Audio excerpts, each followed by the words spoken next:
ओडिशावासी गोटे बहुत बड़ अपमान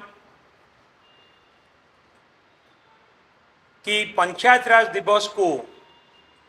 मार्च 5 तारीख रु एप्रिल 24 तारीख को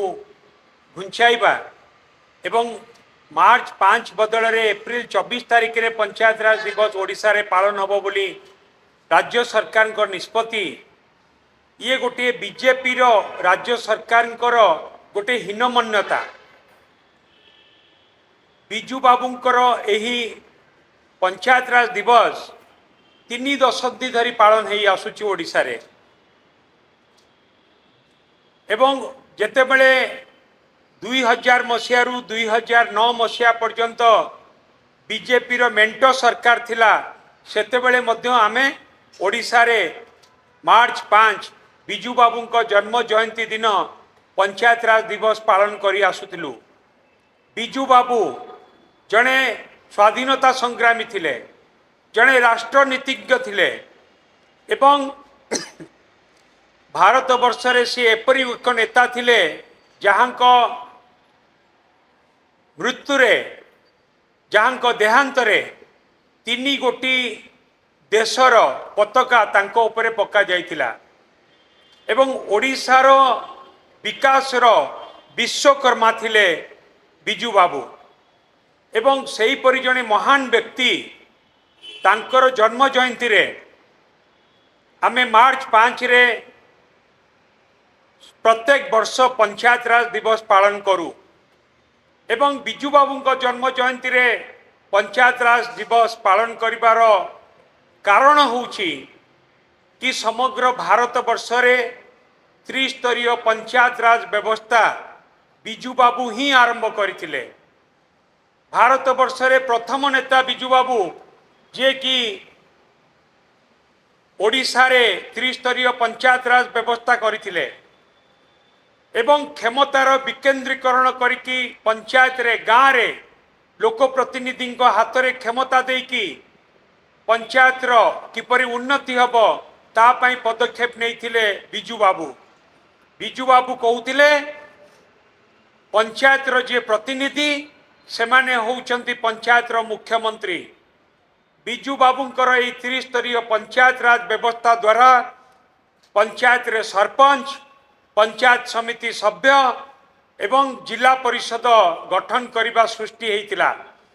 एवं क्षमतार विकेंद्रीकरण हेतिला। ग्रामांचल विकास रो गोटे बाट फिटिथिला बिजू बाबूंको द्वारा जे कि प्रथम समग्र भारत वर्ष रे बिजू बाबू ही प्रथम व्यक्ति जे ओडिशा रे पंचायत राज व्यवस्था आरंभ करथिले। त्रिस्तरीय पंचायत राज व्यवस्था केवल सेतिक नुहे, बिजू बाबू होउचंती भारत वर्षर प्रथम व्यक्ति जे महिला माननकु पंचायत राज व्यवस्था रे 1/3 रिजर्वेशन महिला माननकु देइथिले बिजू बाबू। सही परि जने महान व्यक्ति तांको जन्म जयंती रे आमे प्रत्येक वर्ष 3 दशंधि धरिकी पालन करी आसुचु पंचायत राज दिवस। किंतु जेतेबेले वाजपेयी जी पूर्वतन प्रधानमंत्री जड़े महान नेता से मध्य बिजू बाबू स्मृति रक्षा पाई भुवनेश्वर रे एयरपोर्ट को बिजू बाबू नाम रे मध्य नामित करथिले। सेही परि जने महान व्यक्ति को जन्म जयंती रे पंचायत राज दिवस पालन न करिकी एप्रिल 24 तारीख को पंचायत राज दिवस घुंचा जिबा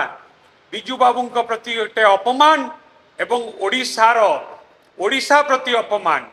ओडिशार प्रत्येक जनसाधारण को पई अपमान।